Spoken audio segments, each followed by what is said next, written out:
მოგესალმებით პირველ რიგში. როგორც კი შემოვედი, იმ წამსვე მქონდა განცდა, რომ საკუთარ ოჯახში მოვედი. As soon as I came here, I felt that I came into my own family. დავინახე ჩემთვის ახლობელი და ძვირფასი სახეები. და ეს სრული სიმართლეა, იმიტომ რომ ჩვენ ვართ ერთმანეთის სისხლისმიერი ნათესავები. And this is indeed the truth because we are in fact relatives by blood relatives.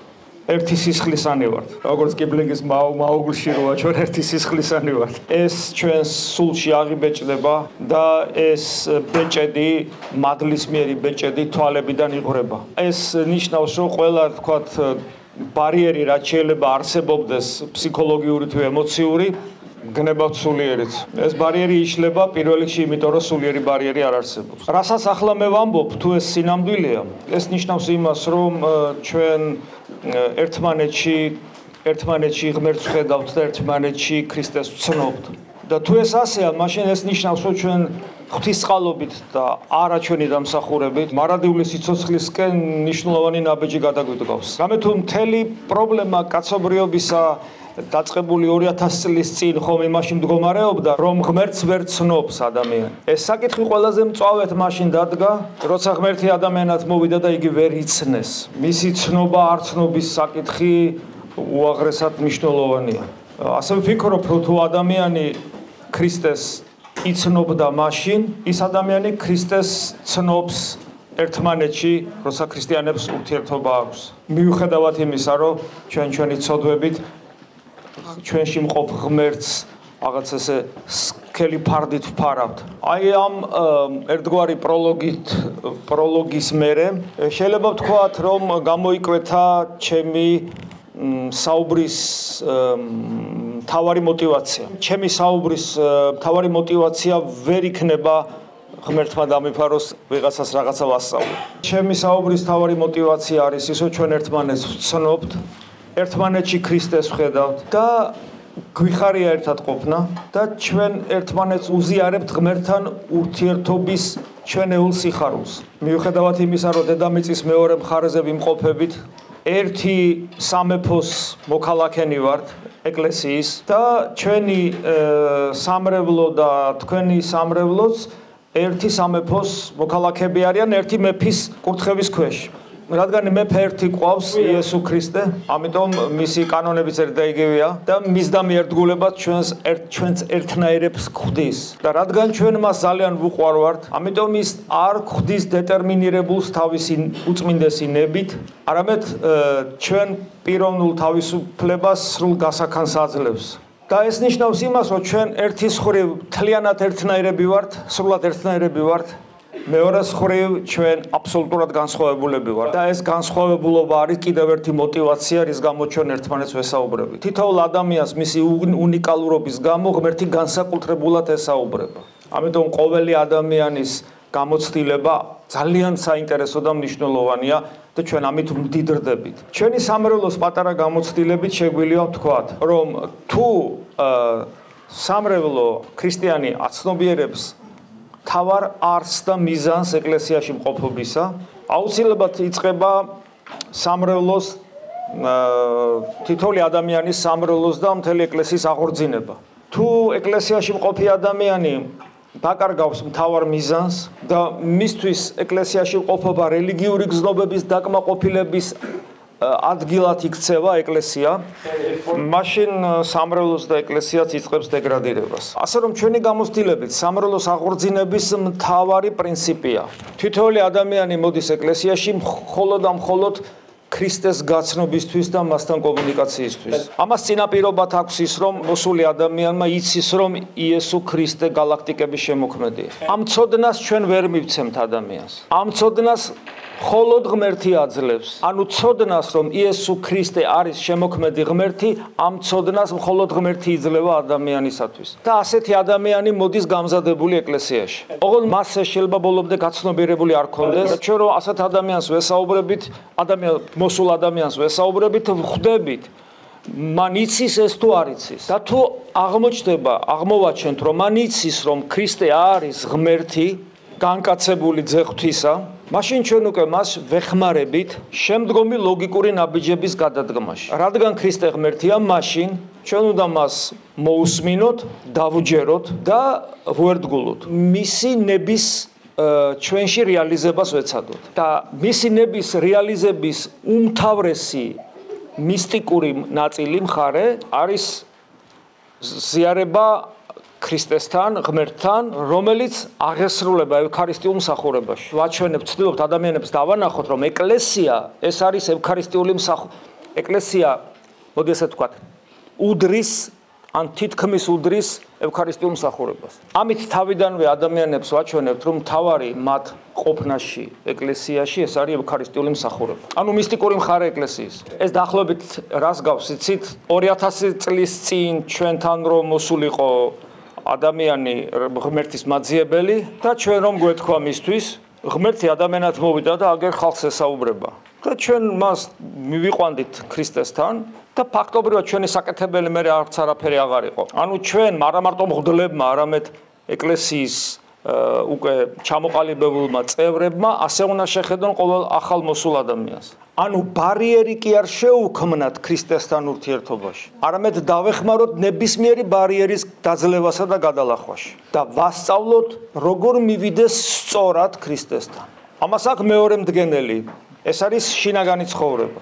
შინაგანი ცხოვრება, რომელიც გულისხმობს ღმერთის ძიებას და კომუნიკაციას საკუთარ თავში, როგორც ტაძარში. ღმერთის განკაცებამ ერთ-ერთი მნიშვნელოვანი რაც გააკეთა სამყაროში, არის ის, რომ ჭურჭელად შექმნილი ადამიანი ღვთის ტაძრად გადაიქცა, რომელშიც ქრისტესადმი ერთგულების გამო ჯერ ძე ღვთის ამკვიდრდება ადამიანში და მასთან ერთად მამა და სული წმინდა, როგორც იონე მახარებელი გვასწავლის. ამიტომ იქ სადაც ძველ აღთქმაში ვკითხულობთ, რომ რომელიმე მართალი ღმერთის წინაშე დადიოდა, როდესაც ჩვენ ხედავთ, რომ შეუქმნელ ნათელს ხედავდნენ თავის გარეთ, შეუწველი მაყვალი მოსეს თავზე არსებული ნათელი. როდესაც მოციქულები ხედავენ იესო ქრისტესგან გამომკრთოლვარ ნათელს, შეუქმნელ ნათელს, თაბორის თავზე. ამ დროს ახალი აღთქმის ადამიანები სულიწმიდა ღმერთის მოციქულებზე გარდამოსვლის მერე შეუქმნელ ნათელს ხედავენ უკვე საკუთარ თავში შიგნით. ამიტომაც ამბობს პავლე მოციქული კოლოსელთა მიმართ ეპისტოლეში, რომ ის უდიდესი საიდუმლოება, რომელიც არსებობდა ყოველთვის სამყაროს შექმნიდან, განცხადდა ახალ აღთქმაში ქრისტეს მიმდევრებში, ანუ წმინდანებში. და პავლე ამბობს, დიდი პავლე ამბობს, რომ მე თქვენ ახლა ამ საიდუმლოებას განგიცხადებთ ქრისტე თქვენში. და ადამიანი, რომელიც მოდის ეკლესიაში, ჩვენ ვცდილობთ, რომ სულიერი ცხოვრების ეს ორი საიდუმლოება დავანახოთ. ქრისტე ჩვენში და ევქარისტია. ეს ორივე არის ეკლესიის საიდუმლო, ეკლესიის ორი დიდი საიდუმლო. და თუ ჩვენ ადამიანებს ამ ორივეს მივაწოდებთ და ვასწავლით, ამით იდიდება იესო ქრისტე და რადგან იქ სადაც ქრისტე იდიდება, მობრძანდება სულიწმიდა ღმერთი, ასეთ სამრევლოში სულიწმიდა ღმერთი იმკვიდრებს სამრევლოზეც და თითოეული ადამიანის შიგნით როგორც ტაძარში. და იწყება სამრევლოს აღორძინება, რომელიც ნიშნავს იმას, რომ თითოეულ ადამიანში იწყებს აღორძინებას მირონცხების დროს მინიჭებული ნიჭები. ესეთი ადამიანები ხდებიან ნათელნი ამასოფლისა და ეკლესიის საზღვრის გარედან იზიდავენ ღვთისმაძიებელ ადამიანებს და ხდებიან ნამდვილი მისიონერები. ამას რა თქმა უნდა ჭირდება პრაქტიკული ნაბიჯები. აქედან გამოვყოფთ სამს. პირველი ეს არის კითხვა წმინდა წერილის და წმინდა მამების აუცილებლად. კითხვას არა კითხვისთვის, კითხვას არა ინტელექტუალური შემეცნებისათვის, გნებათ თეოლოგიური შემეცნებისათვის, არამედ თითოეულ სიტყვაში დავანებულ მადლში ჩაწვდომისათვის. ამასთან ერთად ადამიანი უნდა სწავლობდეს ლოცვას, თავიდანვე უნდა იცოდეს ქრისტიანმა, რომ ლოცვისადმი წარმართული მიდგომა არ არის სწორი.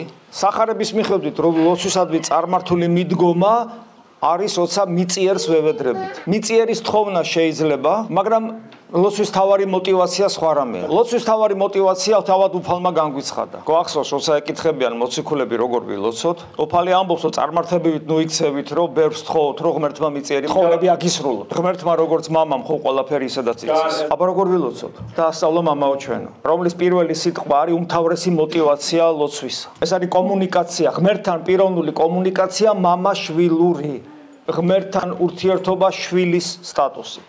და სასუფეველი და სამოთხე როგორც თავად ღმერთი. ანუ ღმერთი როგორც სასუფეველი და სამოთხე. სიმონ ახალი ღვთისმეტყველი პირდაპირ ამბობს, რომ ქრისტე არის სამოთხე. ანუ სამოთხე და სასუფეველი რაღაცა ის ღირებულება კი არა, რომელსაც ვესწრაფი, რომელიც ღმერთმა უნდა მომცეს. რამე თუ ღმერთია თავად სამოთხე და ქრისტიანისათვის ცალკე სამოთხე, ცალკე სასუფეველი, ცალკე მარადიული სიცოცხლე, ცალკე სიყვარული, ცალკე ბედნიერება არ არსებობს. ყველაფერი ეს არის ღმერთი. აი ეს უნდა იცოდეს ასევე მრევლის წევრმა და ეს ისწავლება ლოცვით. მესამე, რაზეც ვამბობდით, ეს არის თავარი პრობლემა ამ ყველაფრის მისაღწევად. თავარი პრობლემაა, რომ მივახციოთ ლოცვის სწორლოცვას და რომ კითხვისას მადლი მივიღოთ, ევქარისტიის დროს მადლი მივიღოთ. არასწორად რეალიზებული ჩვენი თავისუფლება, რომელიც მემკვიდრეობით მივიღეთ ადამისგან. ადამიანმა თავისი ნება დაუქვემდებარა ეშმაკს. ეშმაკის ნებას და იფიქრა, რომ მისით ეშმაკის ნების აღსრულებით მიაღწევდა სრულყოფილებას. ყველა ადამიანი ვართ რა მემკვიდრე ადამიანისა, ვფიქრობთ, რომ ჩვენი ნებით, ჩვენი სიმართლით, ჩვენი ინდივიდუალისტური ხედვით მოვიპოვებთ ღმერთს და შევალთ სასუფეველში. ამ დროს ყველაზე მნიშვნელოვანი, რომ ღვთისნება აღსრულდეს ჩვენში და ღვთისმართლე გავიგოთ, ეს ყველაფერი იკარგება. ეს იმდენად მნიშვნელოვანია, რომ ჯერ კიდევ ძველ აღთქმაში ვამბობდით ფსალმუნებში, რომ კურთხეულ ხარ შენ უფალო მასწავლე მე სიმართლეში. და ახალ აღთქმაში იყავნება შენ ყოფიერების ვერტიკალი, რომლის თავში ცოცხალი ღმერთი დგას, რომელიც არის აბსოლუტური სიკეთე და აბსოლუტური ბედნიერება, ნამდვილი სიცოცხლე, ქმნის არსებას, რომელიც მისი მსგავსია, ეს არსება, რომელიც მისი მსგავსია, სიკეთეში და ბედნიერებაში იქნება მაშინ, როცა ის ღმერთივით იქნება. ღმერთივით თუ იქნება, მაშინ იქნება ბედნიერი. იმიტომ რომ მხოლოდ ღმერთია ბედნიერი. იმიტომ რომ სხვა ბედნიერება არ არსებობს. და ჩვენც მისნაირები ვართ. ანუ ჩვენი ბუნებითი ენერგია უნდა ისწრაფოდეს იქითკე, როგორიც არის ღმერთის ბუნებითი ენერგია. როგორიც არის ღმერთის ბუნებითი ენერგია, ჩვენი ბუნებითი ენერგიას იქითკე უნდა ისწრაფოდეს. ამას ნიშნავს იყავნება შენი მამაო ჩვენოში. და ადამიანს ყველას ძალიან უჭირს საკუთარ ნებაზე უარის თქმა. საკუთარი ნებისადმი ადამიანს აქვს ემოციური დამოკიდებულება. ადამიანს ძალიან უყვარს თავისი ნება. ადამიანს ძალიან უყვარს თავისი სიმართლე. ადამიანს ძალიან უყვარს საკუთარი თავი ეგოისტურად. და აი ეს არის ყველაზე მეტად ხელისშემშლელი იმისა, რომ ადამიანმა იპოვოს ის ვიწრო კარების, რომელიც იესო ქრისტეა. ამიტომ არსებობს ეკლესიაში ცნება მორჩილების. თუ ჩვენ ნებას ბარიერი არ გაუკეთეთ, თუ ჩვენი ნება, რომელთანაც ემოციური დამოკიდებულება გვაქვს, გვერდზე არ გავწიეთ, ჩვენი გული ვერ იგზნობს ღვთის ნების ფაქის შეხებას ჩვენს გულზე. აი როგორც ილია თესბიტელმა იგზნოს სუსტი ღმერთის შეხება, როგორც სუსტი ნიავის შეხება გულზე. ჩვენი ნება აგრესიულად მოქმედებს. მინდა და მორჩა. ამაში ეშმაკის გვეხმარება და ჩვენი ნება არის მსახური ჩვენი ცხოველური და დემონური მიდრეკილებებისა ჩვენში. როცა მას გავწევთ და ჩვენი ნებას, ღმერთის ნება არ ვიცით, მაგრამ ჩვენ ვიცით ჩვენი გვერდზე მყოფი ადამიანების ნება. ცოლ-ქმარმა ერთმანეთის უფროსი თაობის, სამსახურში თანამშრომელმა თავისი უფროსის, ეკლესიაში სამრელოში დაძმებმა ერთმანეთის ნება იციან, მოძღვრის ნება. და თუ ჩვენ ვეცდებით, რომ ჩვენ ცხოვრებაში სხვის ნებას ჩვენი გადაწყვეტილებით დავემორჩილოთ, არა გვაქვს რა დამოკიდებულება სხვისი ნებისადმი ემოციური, ჩვენი გული თავისუფლდება იმისთვის, რომ იგზნოს ღმერთის ფაქიზი შეხება, ღმერთის ნების ფაქიზი შეხება. ასეთ ადამიანში მარცხდება მთავარი მტერი ადამიანის გადარჩენის. გარეგანი რიტუალით ღმერთები იქნებით სამოთხეში რაც დაემარჩა. ეს არის სიამაყის ადამიანში სიამაყის საფუძველი, რომელიც ადამიანისგან მოგვეცა მემკვიდრეობა. ხოლო ადამიანი, რომელიც მორჩილებაში წვნის საკუთარ თავს, ადამიანი ხდება თავდაბალი. და ამით ქრისტეს ემსგავსება. მისი გული იწმინდება ღვთისნებით, ასეთ გულში შემოდის ღმერთი, ადამიანი გრძნობს ღმერთს, ღმერთს გრძნობს ლოცვაში, წმინდა მამების და წმინდა წერილის კითხვისას, ასეთ ადამიანის გული გრძნობს ღმერთს ზიარებისას, ასეთი ადამიანი ეკლესიაში ხედავს ღმერთს, ეკლესია მისთვის ხდება დიდი საიდუმლოება და ყოველი ადამიანი ხდება ნამდვილი და პოტენციური ტაძარი ღმერთისა, მის გულში რადგან მკვიდრდება ქრისტე და რადგან სადაც ქრისტეა იქ მთელი სამყაროა, ამიტომ ასეთი ადამიანის გული იტევს ყველა ადამიანს თავის თავში. ასეთი ადამიანი ყველას მიმართ თავდაბალია, ყველას მიმართ მორჩილია, ფაქიზია, მოყვასი უყვარს, ცოდვილი და მტერი ეცოდება და ქრისტეს ემსგავსება. და სამრელო გადაიქცევა ქრისტეს მსგავსი ადამიანებით. ასე იქნება ის ლამაზი სამყარო, რომელზეც ქრისტე ამბობს, იმით მიხვდებიან, რომ ჩემები ხართ, თუ გეყვარებათ ერთმანეთს.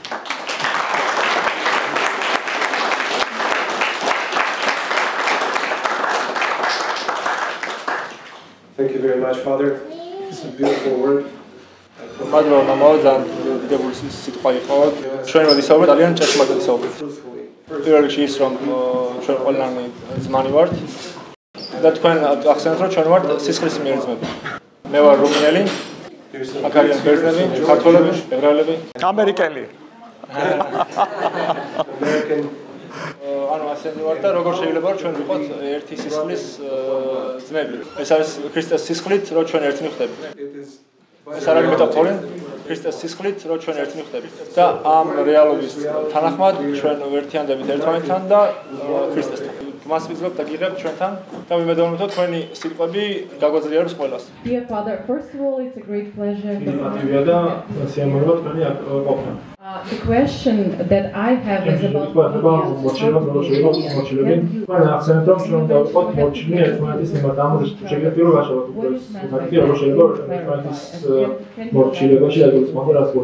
მორჩილება არის სიმგაბლის მოპოვების საიდუმლოება.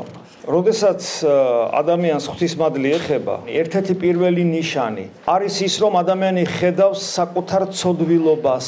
ცოდვილობას, რომელიც მან მემკვიდრეობით მიიღო, დაცემულ ბუნებას გულისხმობ. ცოდვილობას, როგორც უსჯულოებას, როცა ადამიანი არასწორ ნაბიჯებს დგავს თავის პიროვნული გადაწყვეტილებით. ცოდვილობას, როცა ადამიანი ვერ აკონტროლებს საკუთარ ვნებებს, მაგალითად მრისხანების, კანკითხვის და ცოდვილობა, როცა ადამიანს უნდა ღმერთთან ყოფნა და ვერ ახერხებს. ადამიანი როცა ამას აცნობიერებს, ასეთმა ადამიანმა საკუთარი გამოცდილებით იცის, რომ მისი ნება და მისი სიმართლე და გადაწყვეტილება ბევრ შეცდომას აშვებინა. აქ ერთი შენიშვნის სახით უნდა ვთქვა. მორჩილება არ გულისხმობს საკუთარი თავის დაბალ შეფასებას, დაბალ თვითშეფასებას არ გულისხმობს. არ გულისხმობს არასრულფასოვნების კომპლექსს, არამედ მორჩილება ეს არის ღვთის ნების ძიების ინსტრუმენტი. პრაქტიკულ ნაწილში ადამიანებთან ურთიერთობისა ჩვენ პატივს მივაგებთ ადამიანისათვის ღმერთისგან მინიჭებულ ყველაზე მთავარ უნარს თავისუფლებას.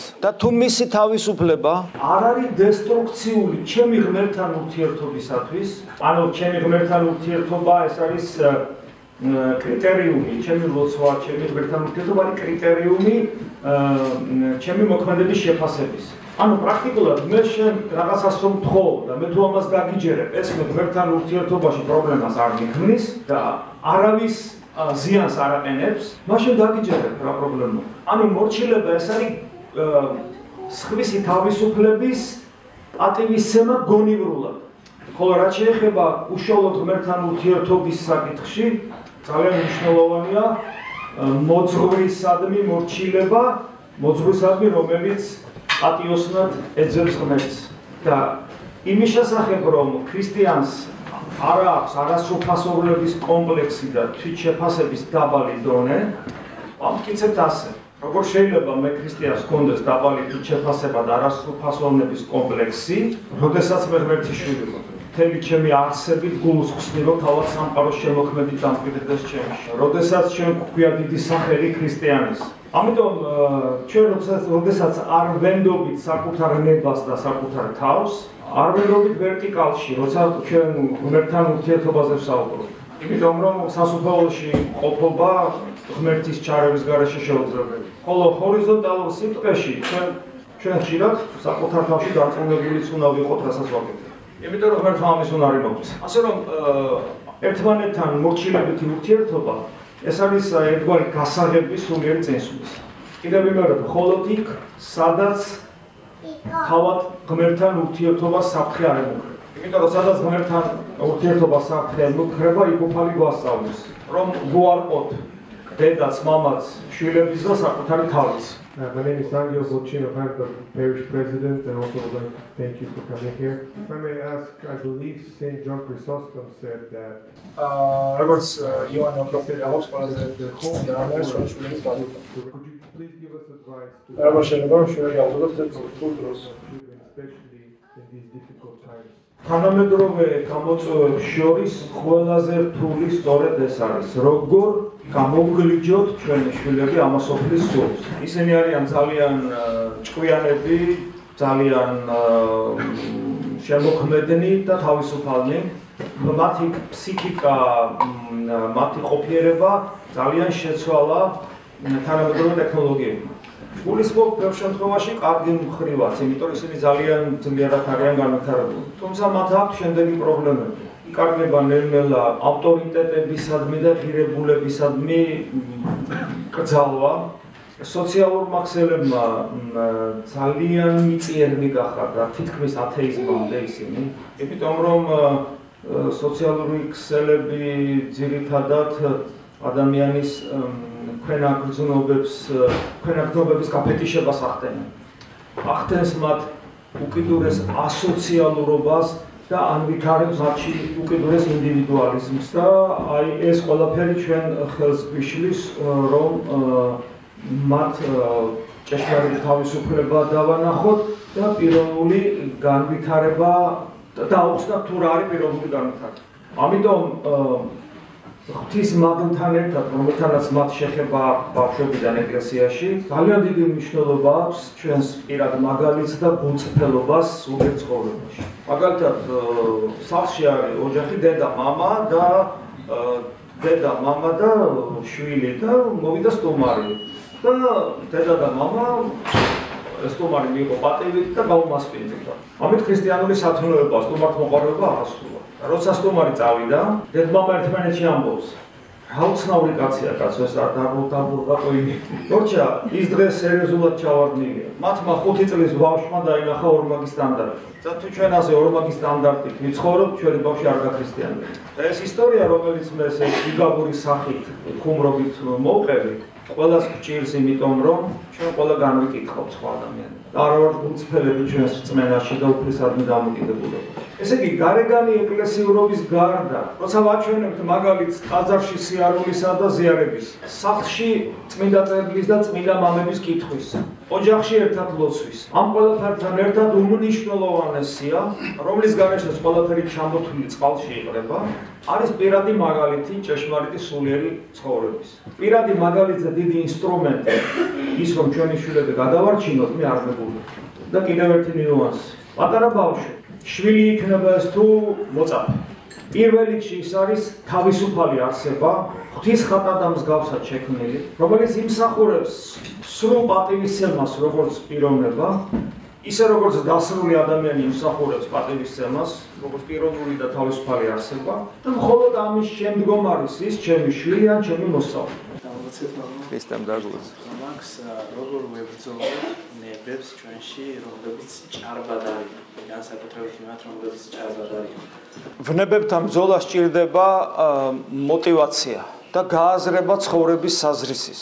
ცხოვრების საზრისი არ არის ცოდვის დამარცხება. ცხოვრების საზრისი არის იესო ქრისტე. ამიტომ როცა ადამიანი ამ ცხოვრების საზრის, ანუ იესო ქრისტეს ძიებას და მასთან კავშირს აღასრულებს, ცხოვრობს უფლის ერთგულებით და ეკლესიაში, მაშინ ასეთ ადამიანს, რა თქმა უნდა, გამძაფრებული აქვს ვნებების განცდა საკუთარ თავში. ვნებები როგორც ხელის შემშლელი უმთავრეს მიზანში, უმთავრესი მიზნისაკენ სწრაფვაში. და შესაბამისად ადამიანს აქვს სერიოზული და მძლავრი мотивация ებრძოლოს ვნებებს, რომელიც სიამოვნების სიყვარულით შემოდის ადამიანში. და ამავე დროს ძალიან ეხმარება ვნებების დამარცხებაში ის, რომ ადამიანი ებრძვის თავის სიამაყეს. გულმა ქრისტე უფრო მეტად უნდა შეიყვაროს, ვიდრე ვნება, რომელიც სიამოვნებას მანიჭებს ხორციელს. და შესაბამისად, ადამიანი, რომელიც მიზანმიმართულად ქრისტეს ეძებს, ლოცვით, თავგანწირული ლოცვით, მოყვასისადმი ერთგულებით, ეკლესიისადმი ერთგულებით, ასეთ ადამიანს ნელ-ნელა უყვარდება ბრძოლა ვნებებთან და ასკეტური ცხოვრება. და ნელ-ნელა ასეთ ადამიანს ღმერთი ეხმარება და ღვთის მადლით ხდება ვნებების დაძლევა. როდესაც ჩვენში ქრისტე მკვიდრდება, იქ ვნებების ადგილი აღარ არის. აქ არის ერთი მნიშვნელოვანი ნიუანსი. არც ერთი სათნოება არ არის ცალკე არსებული. მაგალითად, სიმშვიდე ცალკე არ არსებობს. სიმშვიდე თავად იესო ქრისტეა. ამიტომ როცა ჩემში მკვიდრდება სიმშვიდე, ანუ იესო ქრისტე, მაშინ ჩემში ქრება ურჩობის ვნება.